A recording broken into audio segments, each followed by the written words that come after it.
Twitter is not real life. These internet fights are not real life. That is absolutely not the case anymore. Every member of Congress is jealous of how much attention AOC gets on the internet. The internet is specifically kind of structurally set up to increase polarization and extremism. There's a good example that I like to use that's non-political, is probably MrBeast. The most extreme version of something always wins. It wins the battle for attention, it wins the battle for clicks, it wins the battle for virality.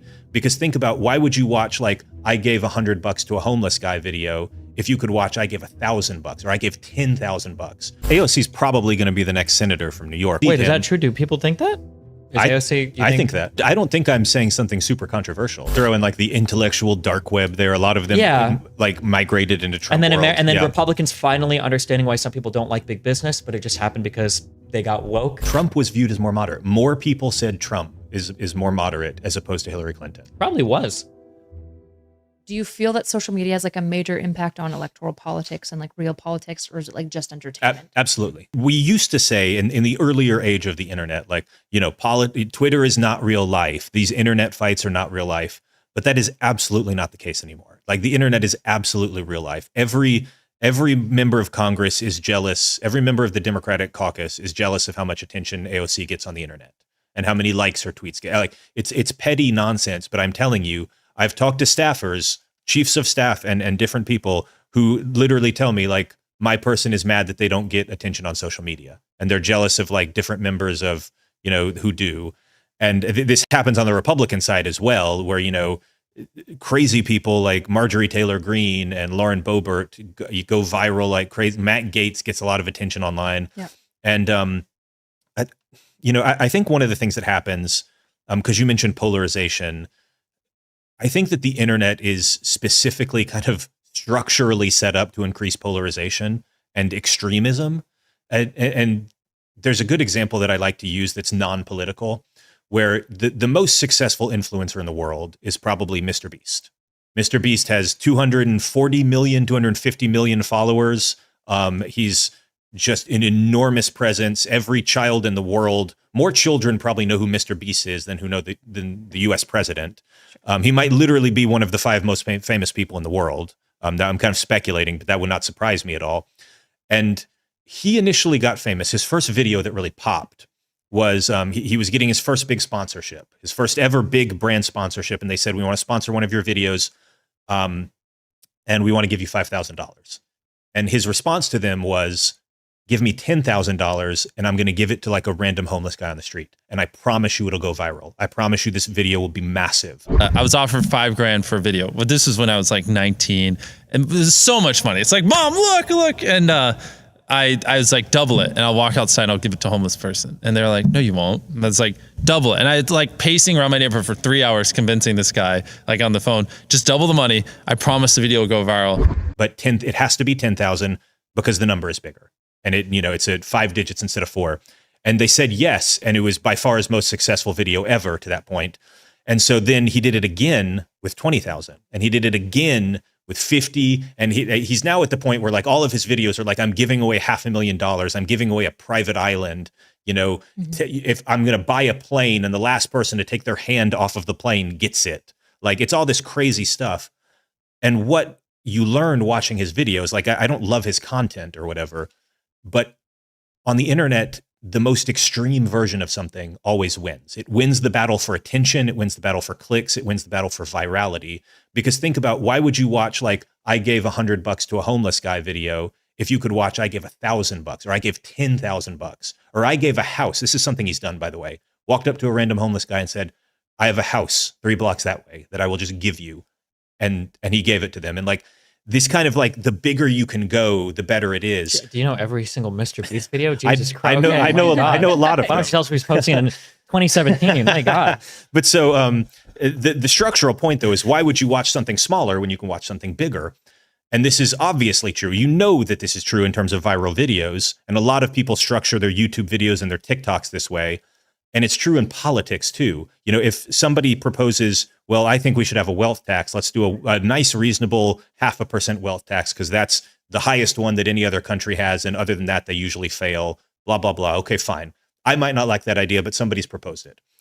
And then some other Democratic senator can just swoop in and say, well, I'm proposing a 2% wealth tax.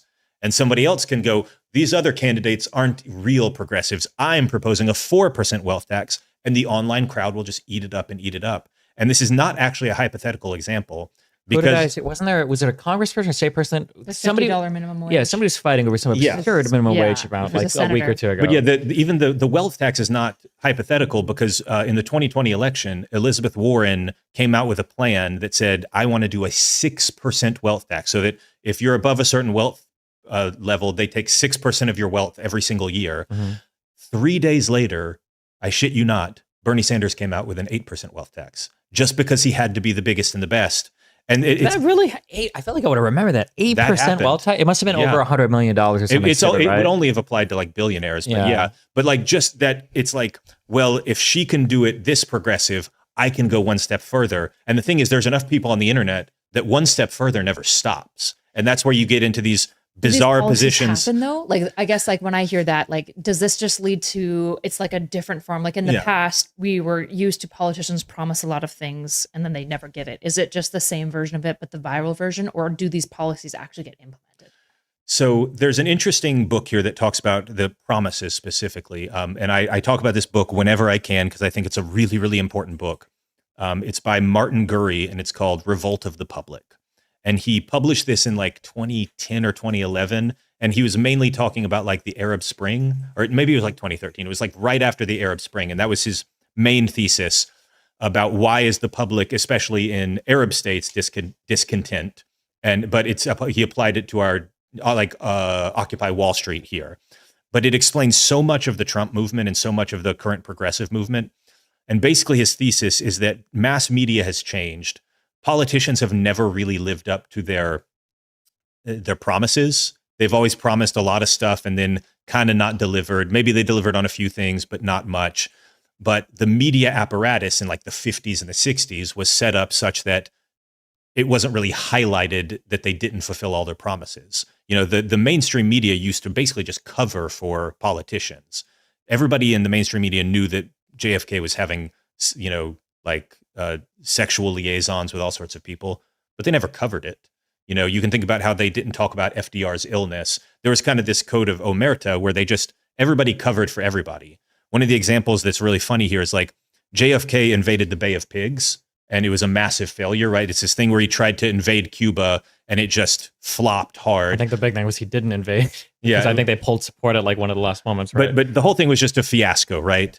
And the front page of the New York Times, like a week later, was like, you know, Kennedy still learning, you know, from experience of and they framed it as like, well, he's a young guy and he's just learning. And this is the front page of the New York Times. And can you imagine that happening today?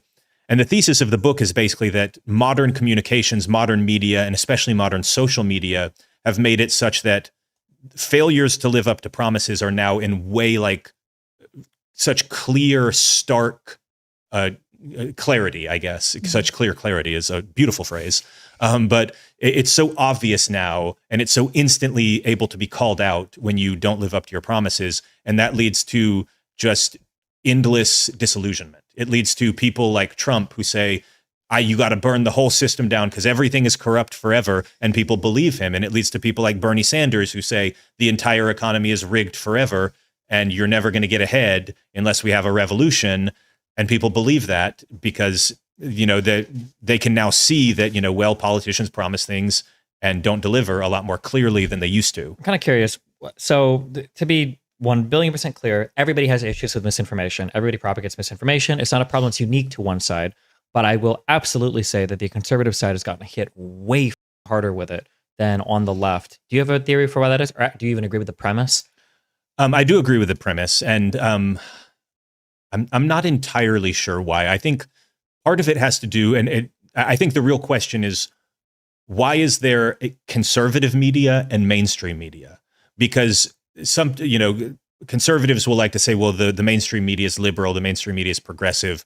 But the New York Times is not the same as Fox News. Like Fox News is worse in some regards. And certainly if you start getting into stuff like Breitbart and One America News Network and the collection of online blogs and sites and the general media ecosystem, essentially there is mainstream news and there is conservative news. Mm-hmm. And I think There is progressive news, but it never has caught on as much as think about like how much power is in like those like One American News Network or the podcast network of the right or whatever, as opposed to like, you know, Air America was a thing for a while and then it died. And like, I don't know. Bannon had influence in the White House. Like like the Young Turks are not a tenth as influential as their conservative counterparts, you know? Yeah.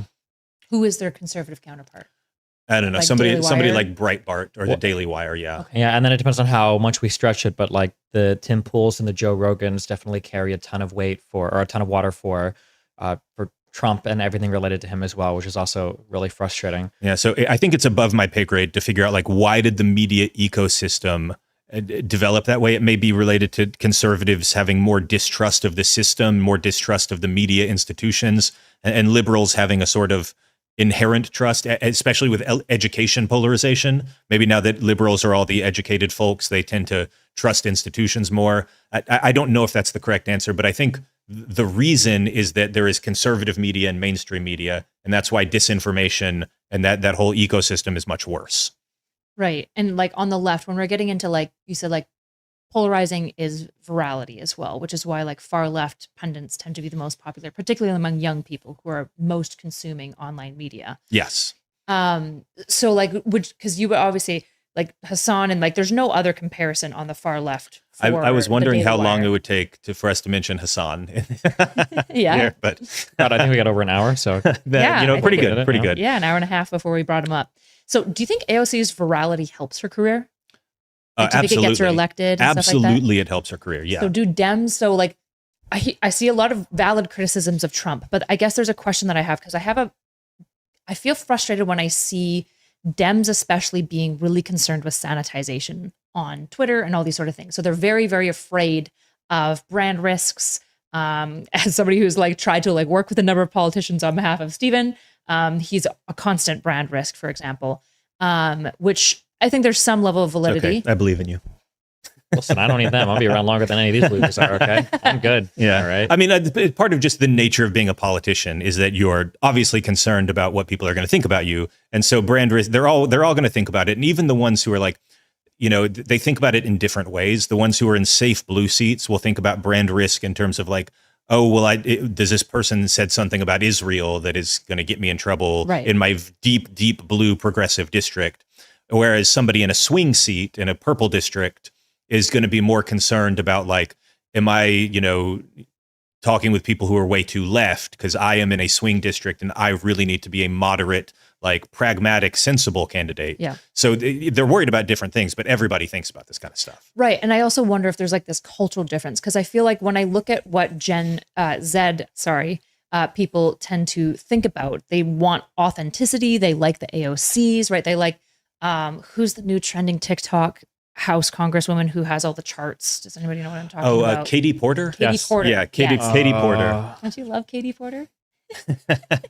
But these people are so popular amongst young people, which I could argue does it help their career because young people basically never vote? I mean, AOC is probably going to be the next senator from New York. Whenever Schumer decides to retire, I don't know when that's going to be. He's very old. Yeah.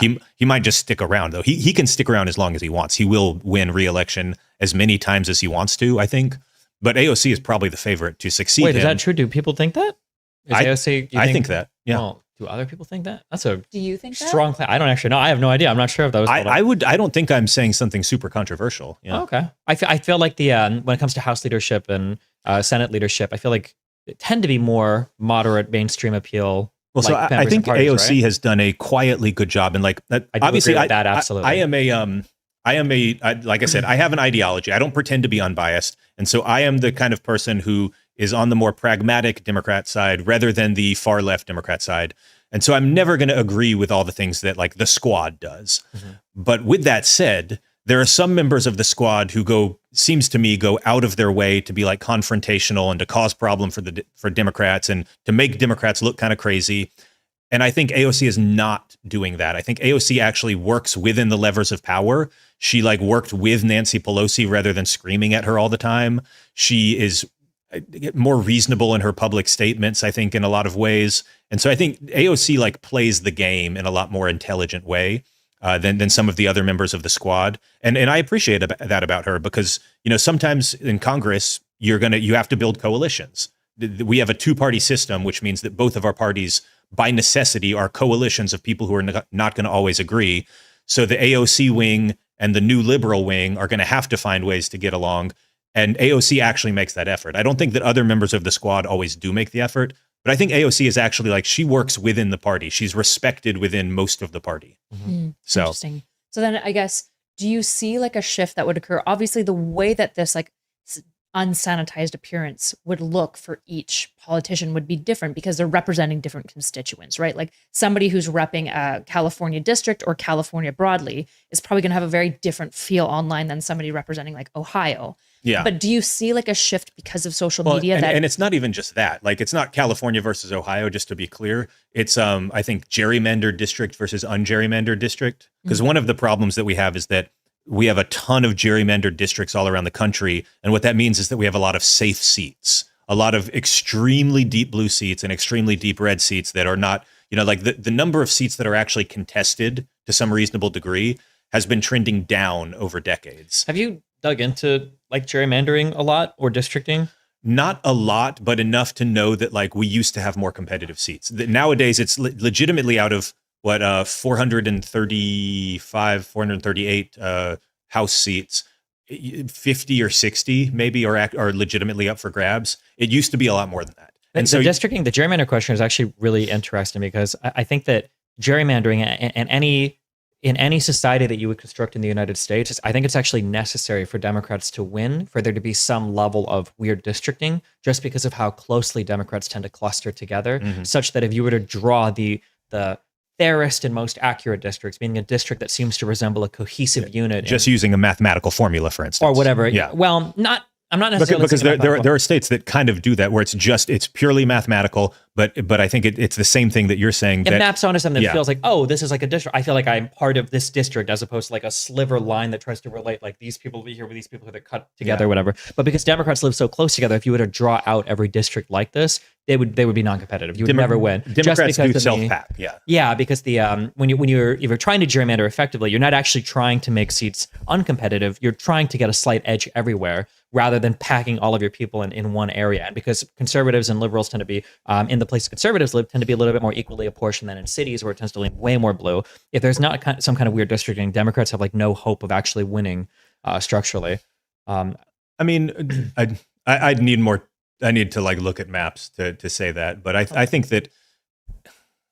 I just think the districting, the gerrymandering problem is very interesting because there's definitely not a clean solution to that. I don't know what it would look like to solve for gerrymandering stuff. I feel like I read something at one point that said that there should just be representatives for like the state, and you have like you don't draw the districts, but you basically do like a population size, and then you apportion out representatives like that or something. But proportional rather than member districts. Draw like single members, whatever. But Could I back you up?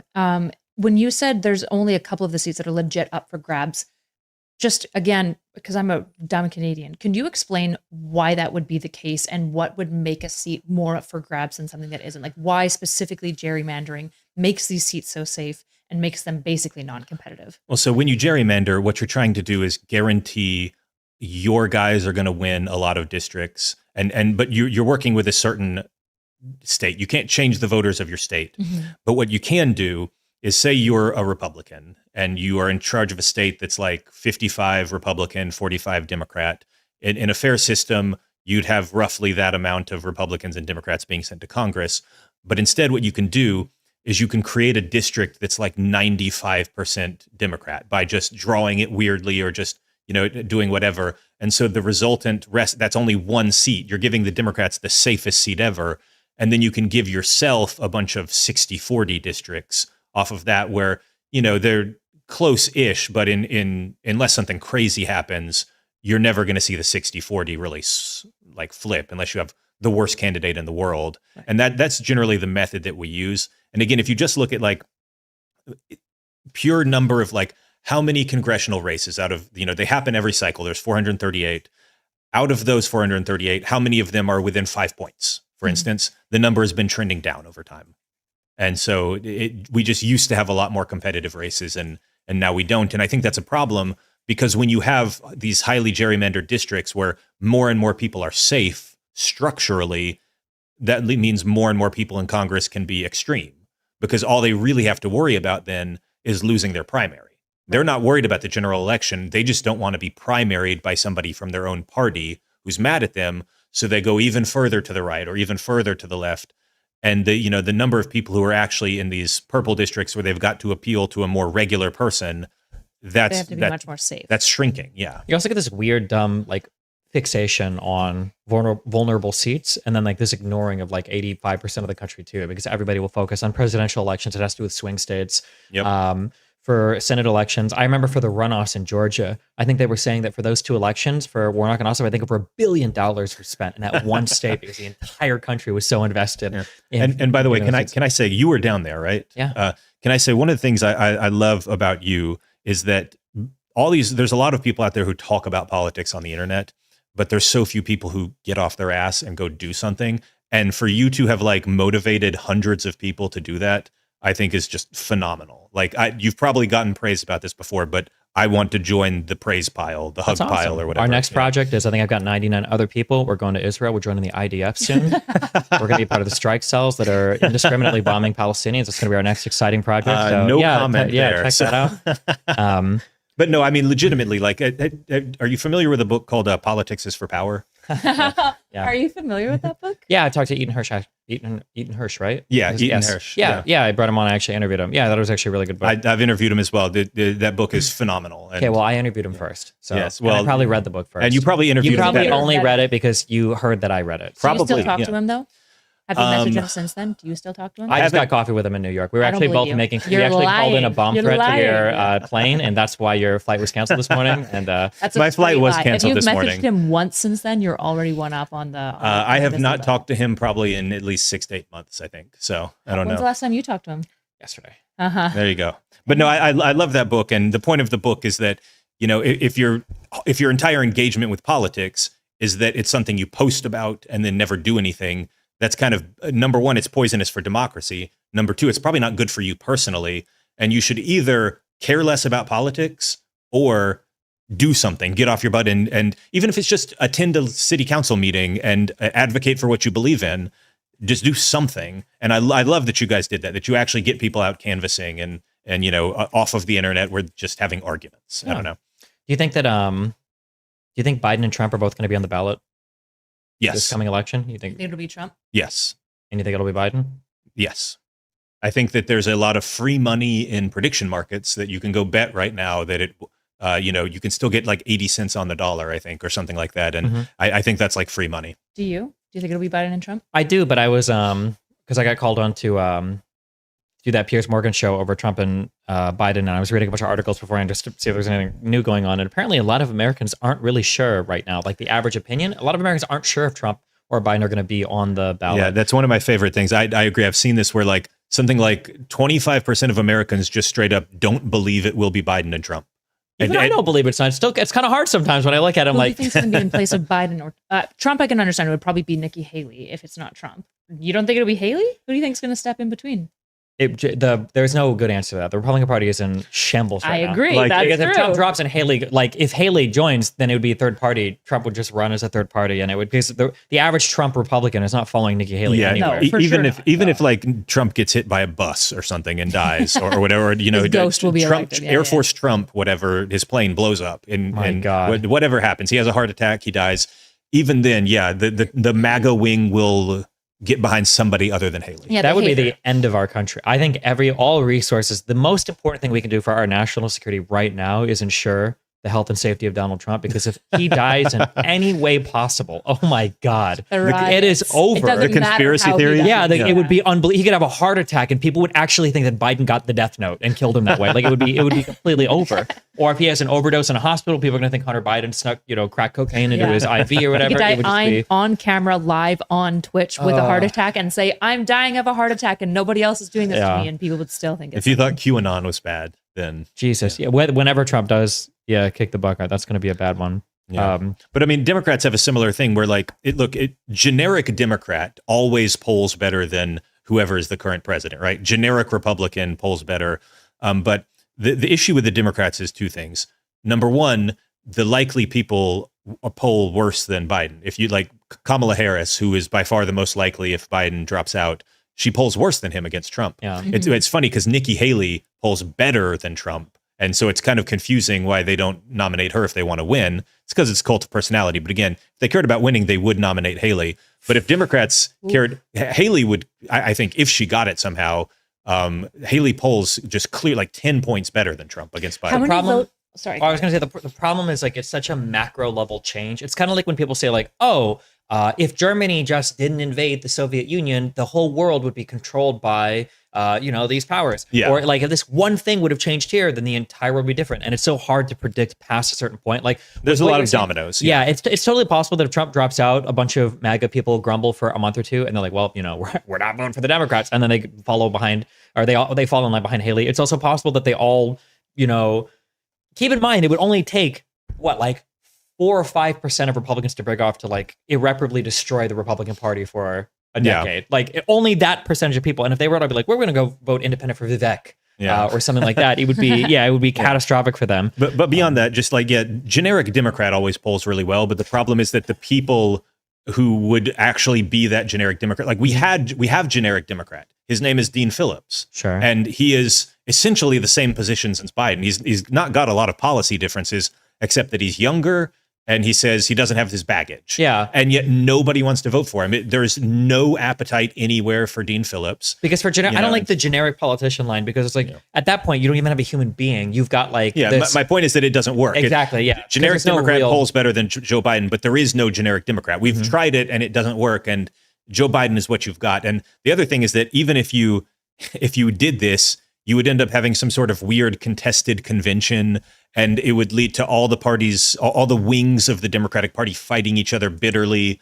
and everybody would hate each other, and we'd lose because of internal conflict. Probably that's the other thing. So this is just the thing. Like, you might not like how old he is, and I get that, and I get that there's maybe some. It's not great that he's that old, but when you are the president, you run for re-election. That's what always happens. Right. There's how long has it been since we've had a president who didn't run for re-election? How many voters do you guys think? I'm super curious, obviously, especially because the two-party system is just quite novel to me and quite interesting, actually. How many voters do you think that maybe would fall right now into the Nikki Haley camp that are conservative might end up voting for Biden because of their distaste for Trump itself? Or do you think those voters would inevitably, if Trump is there, would they just abstain and not vote, or would they vote for Trump out of like begrudging partisan solidarity?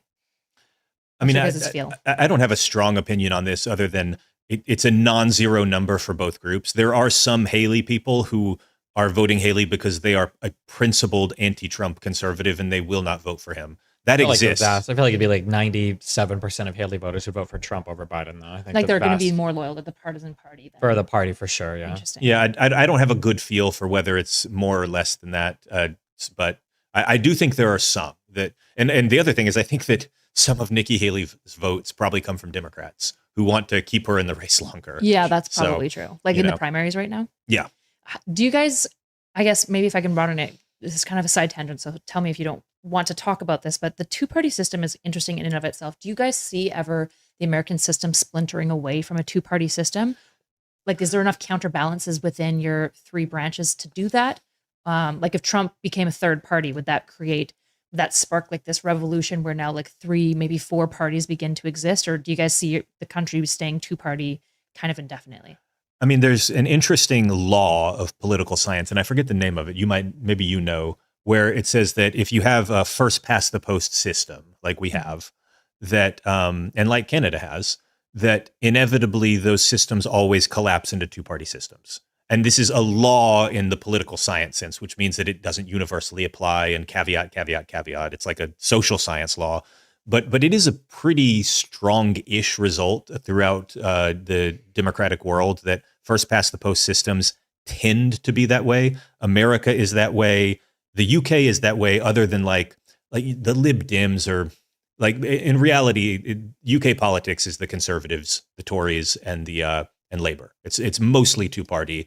And like in India, you see, like, again, there's regional parties in India, which complicate it a little bit. Like one Indian state will have a special party just for that state. But in general, it's the Modi party versus Congress. And like, those are the two. And in Canada, it's the Conservatives versus the Liberals. And the NDP are and the starting to pick NDP up, exists, but like the NDP has never held the prime ministership, right? No, they're not, and they were suspecting maybe with Jagmeet. There's been a lot of Liberal prime ministers. There's been Conservative prime ministers. There's never been an NDP prime minister. So but there's been NDP states like provinces, which is but so it's kind of.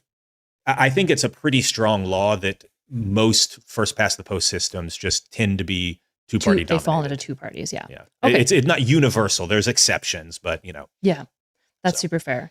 I think coalition governments suck.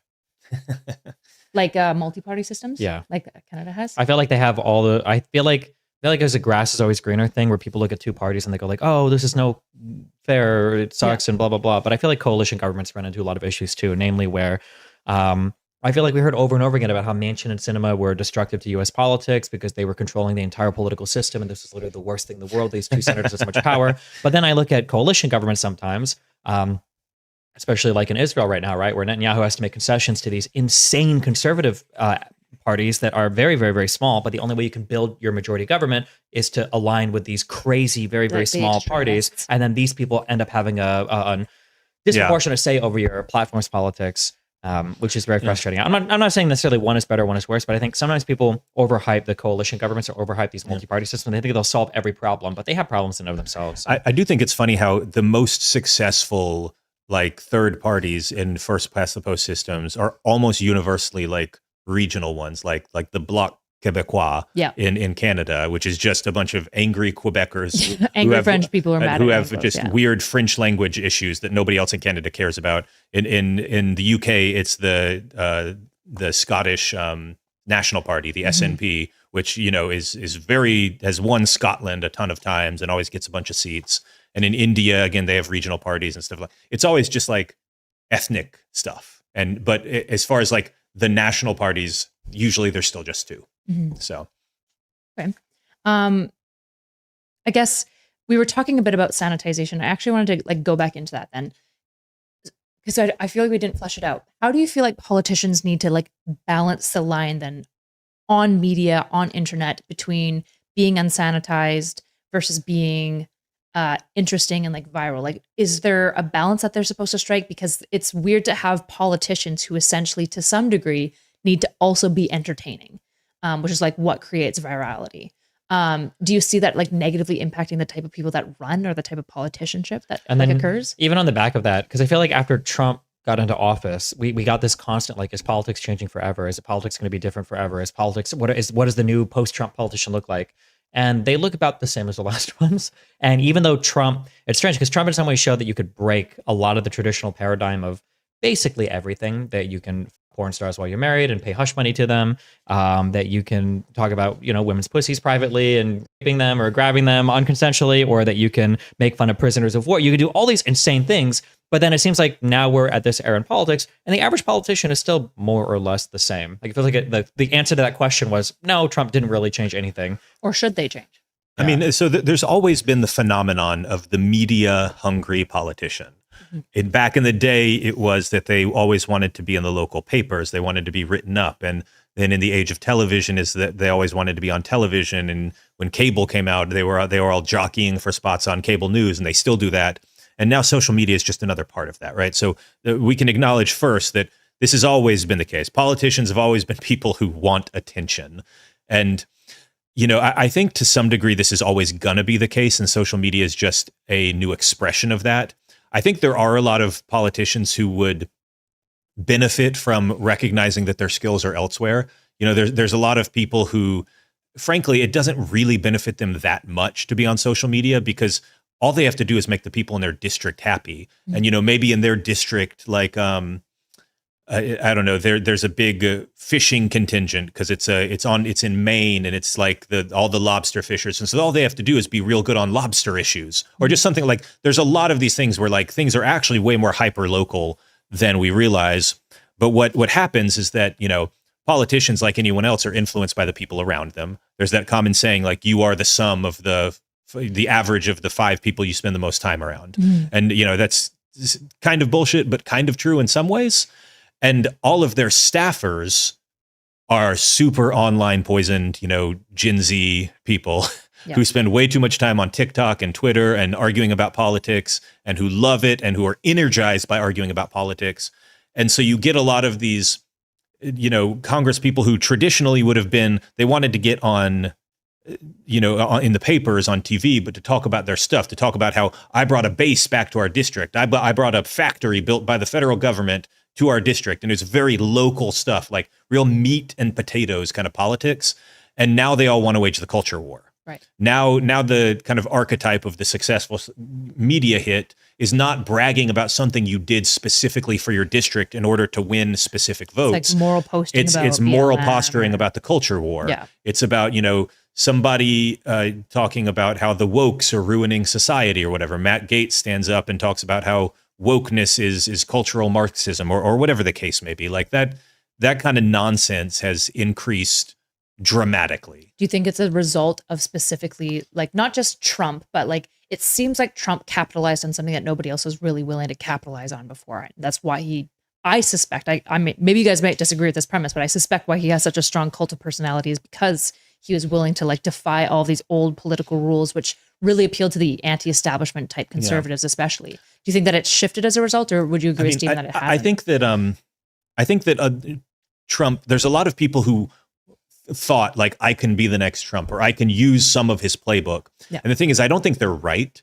I think that actually it's very hard to do what Trump does without being Trump. Like the people who've tried to be Trump, just they haven't, it hasn't worked very well, because he's got some like thing where he's never been shamed in his life. He'll do all this stuff. And I think his superpower to some extent is that he has no shame, like zero negative shame, where he'll, say, oh, I like soldiers who weren't killed, instead of respecting dead soldiers or whatever. And people will get, do the finger wag in the media at him, and he just seems to not care, and he just rolls with it.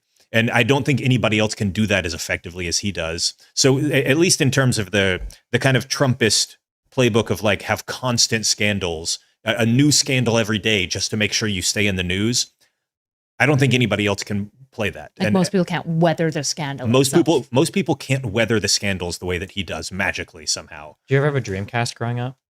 Dreamcast, like the game system? Yeah.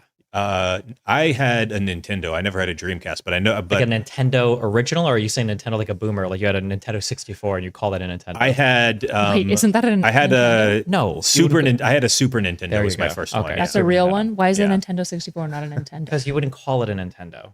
Okay. It's just that it makes sense. Okay. Right. Yeah. That when the The Dreamcast, 64 was called a 64. yes, Yeah. but not a Nintendo. When you But was it a Nintendo? Was it like a box that you played games out of? Nintendo Yes, would have been like yes. a higher classification. It for was made by the Nintendo Corporation. When the Dreamcast like a came out, bird. it had a lot of capabilities and features that were revolutionary, but the world wasn't ready for them. I don't think. So when it came to like online play, like I don't think the world was quite ready for the internet infrastructure wasn't there. We were still using phone lines to hook up our stuff, and we had dial up. And yeah, I just don't think that there was that broad societal support for what the Dreamcast had to offer. So that system flopped horribly, and I think Sega basically quit the console market as a result. I feel like when people look at Donald Trump, sometimes I think of Donald Trump as like a Dreamcast that hit at the right time, to where people will look at Donald Trump and they'll be like, oh, like Donald Trump can get away with all this crazy stuff because he's Donald Trump. But I don't think it's just because he's Donald Trump. I think it's because he actually slotted, and not through any political like knowledge of his own, just by luck, he happened to slot into the right place at the right time. So for instance, that making fun of POWs or whatever, making fun of prisoners of war. He's not a war hero. He's a war hero. He's a war hero. 5.5 years. He's a war hero because he camp. was captured. I like people that weren't captured, okay? I hate to tell you. That wouldn't have flown 20 years ago. But in a world where America is traumatized by our foreign policy experiences in Iraq and Afghanistan, maybe you can make those jokes, or when it comes to, I don't know, things like infidelity or stuff like that maybe Republicans don't care about this as much because they're fixated on other cultural things, like they're worried about losing to the woke schools and stuff. So they've got like a little bit more leeway here. Yeah. I think that Donald Trump he's not just a unique person, but he also came at a unique point in time as well. Like his prior to running, I don't know if a lot of people remember this. I forget this sometimes. Do you remember what Donald Trump's first foray into the political world was? It depends on what you define as political, but the two things that come into my mind are him making a bunch of statements about like the Central Park Five. Kind of. And little. then also he got involved in some big public infrastructure projects, but I don't think that's what you're referring to. I'm going to refer to something bigger. It was that Obama birth certificate stuff. Oh, yeah. That was huge. And he was like the primary pusher of that. And I think that him being that huge pushing of that, him aligning with Sheriff Arpaio in Texas, and that coming at the same time as kind of like the Donald subreddit, and then it was the QAnon stuff on 4chan, and then it was the explosion of like the online Facebook groups, that all of that conspiratorial stuff, and then all of that Trump stuff, and then all of the hatred for the foreign policy stuff, and then you could throw in like the intellectual dark web there. A lot of them like migrated into Trump world. And then Republicans finally understanding why some people don't like big business, but it just happened because they got woke. And they're like, well, wait, maybe unions and protections, and maybe these people do need to be broken up. I think that Trump was just at the perfect epicenter of all that happening. So when people try to duplicate Trump, they look too much at the qualities that he has and not the fact that he just happened to slot in at the perfect time for the person that he was, I think. Well, so here's, you want to know my favorite piece of trivia about Donald Trump? No. Oh, no, I'm just kidding. Go ahead. Yeah. So when Donald Trump ran against Hillary Clinton, and you asked people not who they were going to vote for, but who is more moderate, Trump or Clinton, Trump was viewed as more moderate. More people said Trump is more moderate as opposed to Hillary Clinton. Probably was. And yeah, this is like, I mean, it always depends. Moderate is such a shaky word, and you can define it however you want. And what do you count as left wing and moderate and right wing? But like, that would, I think, just stun a lot of people on the Democratic side, that anyone could think Donald Trump was more moderate. But it's because he was doing it in a way where, like, you know, the Republican Party consensus for a long time had been, we need to, you know, cut Medicare and cut Social Security and, you know, do all this, cut blah, blah, blah. And Donald Trump was like, I don't care about that. I love Social Security. Let's make it even better. Let's make it bigger. Let's have triple the Medicare, because he didn't know anything about it. So he like heard the applause when people were like, he said he would protect Medicare. Okay, I'll just keep saying that. You know, and he called himself the king of debt. He had no commitment to like cut the budget deficit and be a serious fiscal conservative. You said that people were like the last 5 people they've spoken to. Trump is like the last audience that clapped for him. Those are like the positions that he has. Exactly. Yeah. And you're right too, because I feel like retrospectively, we went through 8 years of Obama, and the Republican position politically at that time was literally stop Obama at all costs from doing literally anything. And that was the extent of the Republican Party. So we went 8 years with no real conservative leadership. And then Donald Trump shows up. And truly, and people forget this, I argued with another big political streamer. Oh, God, I forget the name of him because he's fallen off so much lately. He's Turkish. Hassan. So we got into a big argument over whether or not Trump was a successful president. And I had actually argued that I didn't think he was that Republican or that successful, I think, because the walkbacks from the traditional Republican positions. Remember, the Bush was considered, right, the neoconservative, big business, hawkish foreign policy. Republicans would pay lip service to immigration, but they wouldn't really do much about it. And then compare that. Back in the day, Republicans, there was a big pro-immigration Republican wing, like because of all the cheap labor, right? And the economic boon, right? And then you got this like populist anti-establishment conservative that came in. And you're right, in some ways, there were hardline conservative positions that were unequivocally unchallenged that Donald Trump didn't care at all about. Like, if you were a Republican, you were always hawkish on foreign policy. That was like a non-negotiable. You always, and then Trump was like, I don't care. I think we should be out of all of that. I didn't even support the Iraq war, even though he kind of did until it became unpopular and blah, blah, blah. I think at some points he was talking about how like, you should jail women for abortion. But I think he also said he didn't care about funding Planned Parenthood. I feel like he said something favorable with that early on. There's obviously like the porn star, the 5 wives, the everything in his family. Yeah, in some ways, Trump was actually more moderate on that old left-right paradigm than Hillary Clinton. But well, and you have to remember other that ways, it's tough to win 3 elections in a row. It doesn't happen very much. It doesn't happen very much in American politics. One party holds the presidency for 8 years, right? And then you also get, just a continuation of that. The last time it happened, I think, was Reagan winning twice.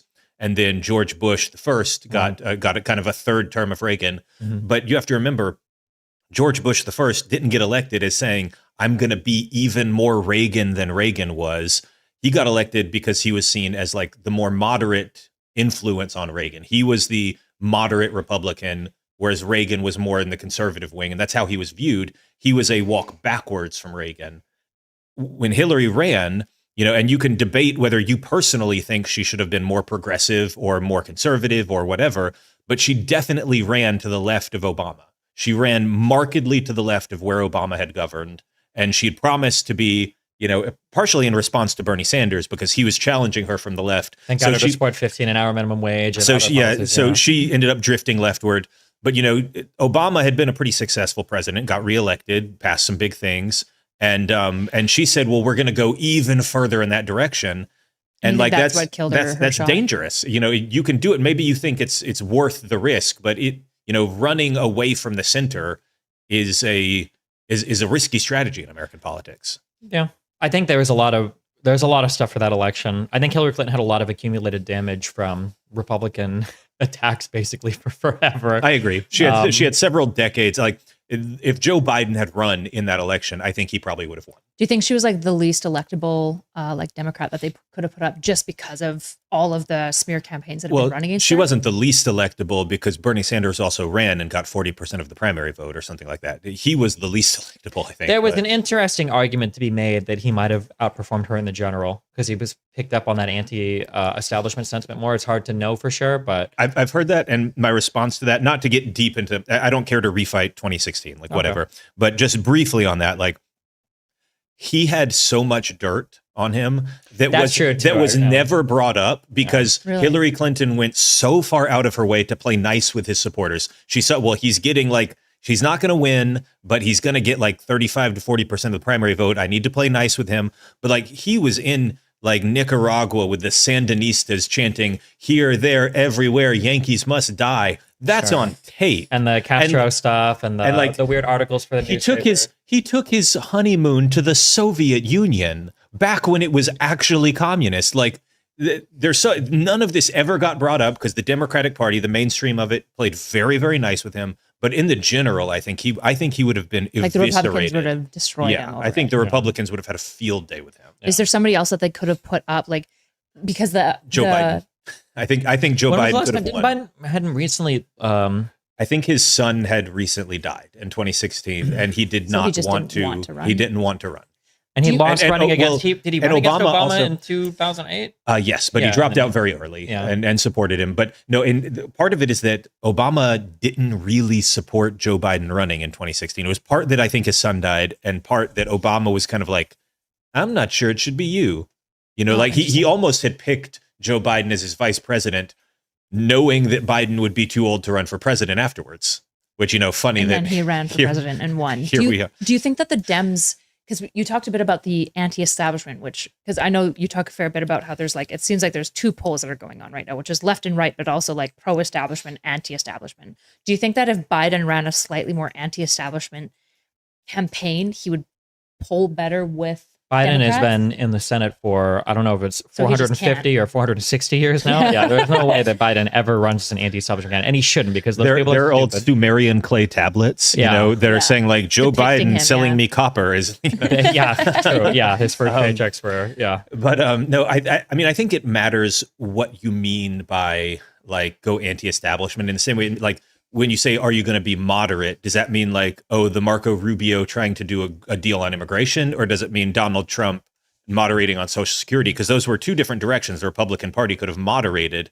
And part of the party wanted to moderate on social issues and immigration. And Donald Trump swept in and said, no, we're going super hard on that, but I'll moderate on this. So partially it's how do you do it? Yeah. And I think you see the Biden administration trying to do some of this in terms of they're trying to do some populist gesturing at we're attacking junk fees. And people actually really like that when you tell them that it's one of these small issues, but it polls super well. So because it's actually nice. I think it was either Biden or Obama that got rid of all the random airline fees, right?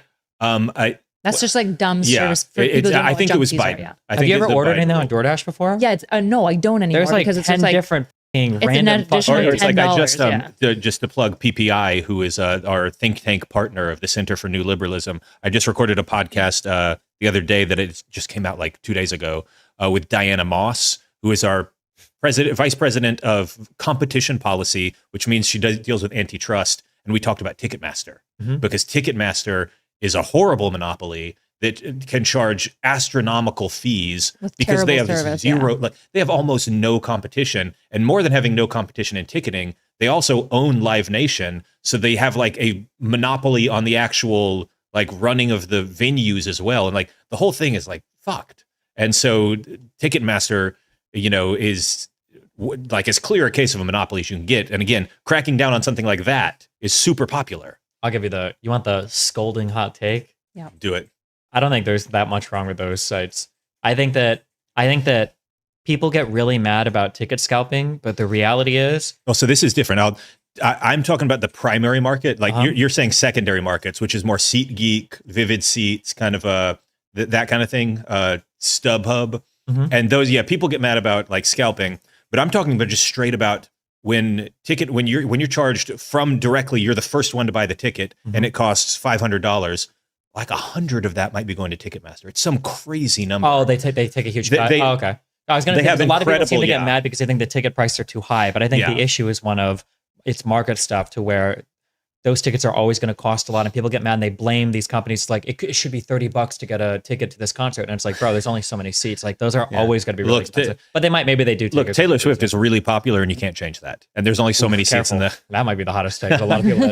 I don't know anything about Taylor Swift except the only thing I know about Taylor Swift is right now I think.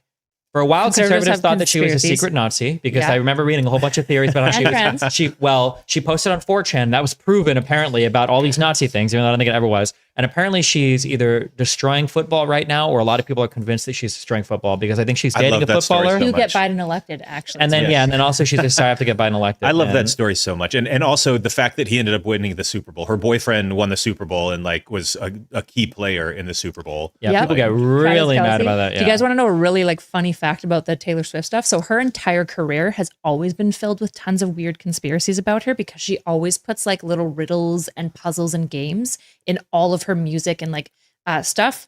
And so because of that, people are constantly looking for like any little thing that she does to possibly be a cue about one thing or another. She vague posts a lot about her relationships. It's like Tayanon. So there's tons of like bracket fandom groups that are convinced that she's actually homosexual. She's just been hiding it. Oh, no. You know what's even more than the Gaylors? This is something I discovered. I just learned that word. There are, so more than the Gaylors, there are Thaylors who are they believe non-binary? that she's non-binary. She just doesn't These people are insane. It's a mentally ill thing to believe. But no, I think it's my position on Taylor Swift, such that I even have one, is that I think she dated a bunch of really like artsy, music-y guys who are like deep in their feelings, like British emo types. Like she dated, I don't know, Harry Styles and John Mayer. Early on, she dated Joe from the Jonas Brothers, I think. Who's the guy from the most recent one? The I don't know bad Taylor boy. Swift that well. I don't know. She dated some other band guy, and Jake Gyllenhaal. I think she dated. But yeah, artistic guy, Yeah. I think I'm like, she just needs to date a meathead, like just a lovable goofball meatheaded Like Travis football Kelce, player. yeah. And I think that's great. Good for her. Who are the most powerful stands online? Is it the Swifties? Is it the Probably K-popper, the K-stands? You're a Carly Rae Jepsen stan. I am a massive Carly Rae Jepsen stan. Is that your shirt? Yes, the shirt. If you want to put it on camera, this is the Queen. This is Carly Rae Jepsen. She had right the Call Me Didn't Maybe she have song, like right? two Yes. songs max? Did she make How any more dare than that? you? How dare you? This is where I walk out of the You're welcome to. Emotion. The album Emotion Canadian is the girl that got greatest picked pure up by pop. Bieber. The greatest pure pop album of the last 25 years, maybe. Emotion is no skips, banger after banger. Like, How come they didn't legitimately. trend? Because the world is cruel and the best music doesn't always hit number one. The Dreamcast of her generation. Yes, there you go. Truly. No, I could rant about Carly Rae Jepsen extensively. I don't know if that's where we want to go, but Interesting. Okay, so Run Away With Me is a perfect song. That's all I'm saying. Taylor Swift, Carly Rae Jepsen, and MrBeast. What will Yes. you fill all of your free time with? I do write a newsletter about online culture. So, I get caught up in a lot of like stupid nonsense. Have you ever spoken to? I hate that I forgot his name right now. I edited this out in the YouTube video. I've spoken to him multiple times. He's the guy that's been writing all the articles. He got big for doing the investigatory work on Jesse Single. I've had Jesse on our podcast. Mm-hmm. It was a few years back. But yeah, back when I think we did an episode on cancel culture, and he's like a guy to talk to about that or something. Yeah, for sure. Um, Something. Do you have a question about Jesse? yeah. Or No, it was You just just a wanna know random if he knows thing. him? Yeah. Have you ever seen the movie Dune 1 or 2? It was just random quiz time. Well, if you had stronger things wait, about do you know Jesse, what I would have Dune- built. You know what's funny? No, it's funny you say that because you hated Dune 2. no, No, right? Dune 2 is gonna. I've heard it's because so the good. neoliberals have decided that Dune is neoliberal. Okay. I don't know Okay. why they decided this. It's Is this like Christians deciding that like any type of fantasy that they personally like is Christian? the neoliberal subreddit has like actual like macros where if you like say the word Dune, it will give you an auto response that's like Dune is neoliberal or something like that. Like Interesting. Okay. or like I don't know. They all meme about Dune all the time, and I still don't actually know why it is. Well, hold on. I have one final big question. Okay. I can't call myself a centrist because it's f***ing cringe online today. Because when you say you're a centrist, what you actually mean is you are throating Donald Trump 24/7, but you just don't want to tell people that. How do you feel, or what do you do whenever you say center anything? Because my political orientation is probably like center left to progressive, depending on what you're talking about. But center anything is such a horribly negative connotation with secret conservative or anti-establishment populist, whatever. Yeah. How do you feel about trying to save that term, or do you identify? Because you said yourself, like, I don't want to call myself moderate. Yeah. So I don't love calling myself a centrist. I don't love calling myself a moderate. Sometimes I do those things because, you know, it's an easy shorthand that people will understand. If I say like, well, I'm a Democrat, but I'm a centrist, like they'll understand what I mean most of the time. Or I'm a moderate, but I don't love it because it implies, you know, a moderate or a centrist, that you are triangulating your beliefs from someone else. And frankly, there are a lot of people who describe themselves as moderates or centrists, you know, even elected officials, where their version of this is, well, just, I think Bernie Sanders goes too far, so I believe like 40% of what Bernie Sanders wants. Mm-hmm. And that would be a nice level. Just anything he says, just take it down to about 40%. And that's where I am. And I think it's people can immediately smell that it's wishy-washy and it's kind of fake and like it's insincere. And I don't like that, because what I am is not a washed down version of Bernie Sanders. We have, you know, the Center for New Liberalism has a distinct ideology that I think is different from Bernie Sanders. We believe in an actual set of liberal values that are different from his socialist values. And look, if you want to be a socialist, I'll say that you're wrong and your values should change, but like at least it's an ethos, right? Like it's a defined political philosophy.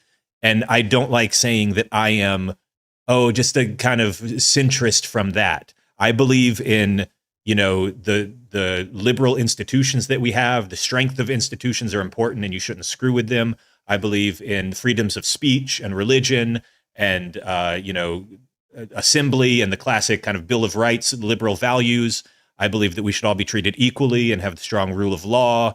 And like, I believe in democratic values. I believe in globalist values. And that's a word that I actually love to use because it's still controversial. I believe that, you know, a more globalist world would be a good world with more immigration and more trade and more international institutions that connect us all. And this is like, I'm not centrist in terms of like, I want way more housing built. That is not a, you know, just centrist wishy-washy position. I want lots more immigration. I want free trade. I want a lot of things that are not just in the middle. So I call myself center left, but like, it's not the perfect thing. I like to call myself a liberal most of all. I feel like centrist and moderate are just a virtue signal for people trying to say, I'm not biased.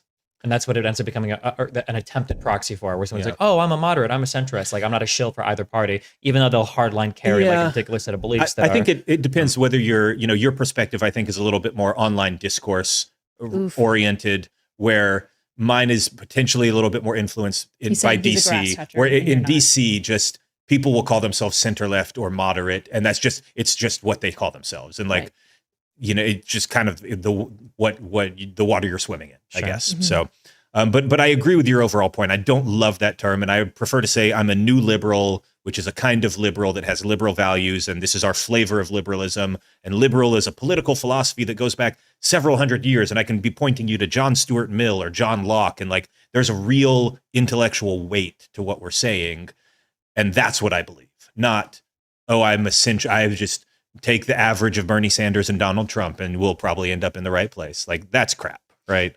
I'm so curious. Do you then, because like when I look at the left, I hear a lot of like left people saying that they're politically homeless. And I feel like they often end up becoming like this moderate that is mostly like veiled conservatism.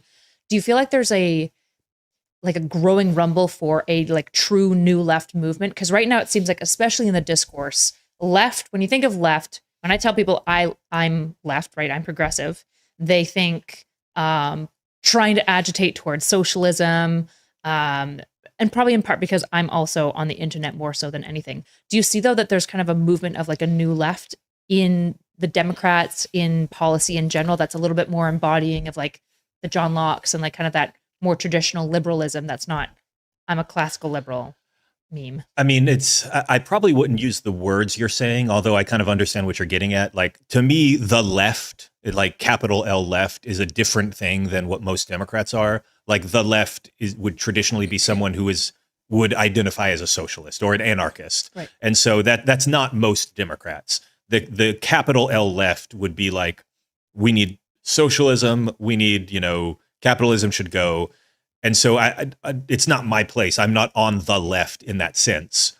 I'm on the broad left of American politics, but that's different from kind of the capital L left. Ironically, in opposite to your last statement, I feel like that's a statement that only rings true really online and with very young people. Because like if I were to talk to my parents or older conservatives, people like Biden or liberals would be described as like, oh, far left. Like these are the leftists. Yeah. But online or with really young people, leftist basically exclusively refers to illiberal, socialist, communist, like those types of people, which is like another interesting thing online. Yeah. And I mean, so I like to draw that distinction between liberals and the left, because we are trying to make that distinction clear that we think the Democratic Party should have this set of values instead of that other one. So I tend to try to keep that distinction clear. I do think you're right. Like if you just talk to, the random guy outside grilling who doesn't pay attention to politics, but once every 4 years, he's like, oh yeah, Democrats are the left. And, that's how he understands it. And that's fine. We should all be more like the grill guy. There was a meme a while back of like, Democrats, Republicans, I just want to grill. And I genuinely think the country would be better off if all of us were a little bit more like that guy. Okay. Interesting. Like less politically involved? Yes. I think that less obsessive about politics, less willing to fight each other online in that sort of way. Like it's the thing that we were talking about where I think political engagement is good, but not the kind of political engagement that is just starting fights on Twitter or whatever. Like that kind of engagement sucks and you're just poisoning your brain. You're accomplishing nothing except making America hate each other marginally more. Like, what have you done? What have you contributed to the world with this, insane shit that you post on Twitter? I don't know. Those people should grill a little bit more. Well said. I agree. Where can people find you if they're looking for your stuff? Website, podcast? So my on Twitter, I'm at Jeremiah D. Johns, and I write Infinite Scroll, which is a Substack. You can find that infinitescroll.us. If you're looking for the Center for New Liberalism, you can find us at CN Liberalism on Twitter. You can go to cnliberalism.org/become a member and see if there's a local chapter in your city. If you're interested, you can join as a paid member. You can join as a free member. You can join a local chapter. You can go to the r/neoliberal subreddit. I think that's most of our major communities, but yeah. Awesome. Okay. Do you have any housekeeping that you want to say before we close up? Nope. Okay. Cool. Some housekeeping for you guys. Obviously, you guys are going to have big feelings about the first episode, or maybe not feelings at all. So feel free to post your thoughts in the subreddit. I will be watching and reading. But if you're super mean, I'm not going to read it because I don't care. I don't know. I feel like I've always been like, just, you can't call yourself a neoliberal on the internet and care that people are mean to you. Because at some point I just learned to stop caring. Have you guys gotten that as well? You guys have been online for a long time. I'm expecting them to be mean about the podcast itself, not so much you, but maybe they'll be really salty about you. I doubt it though. It wouldn't be the first time. Yeah. Yeah. We'll survive. Thanks a lot for coming on. I really appreciate it. Absolutely. This was a lot of fun. Yeah, I really appreciate you. We'll be back March 23rd with Ryan Macbeth. So make sure you guys check that out.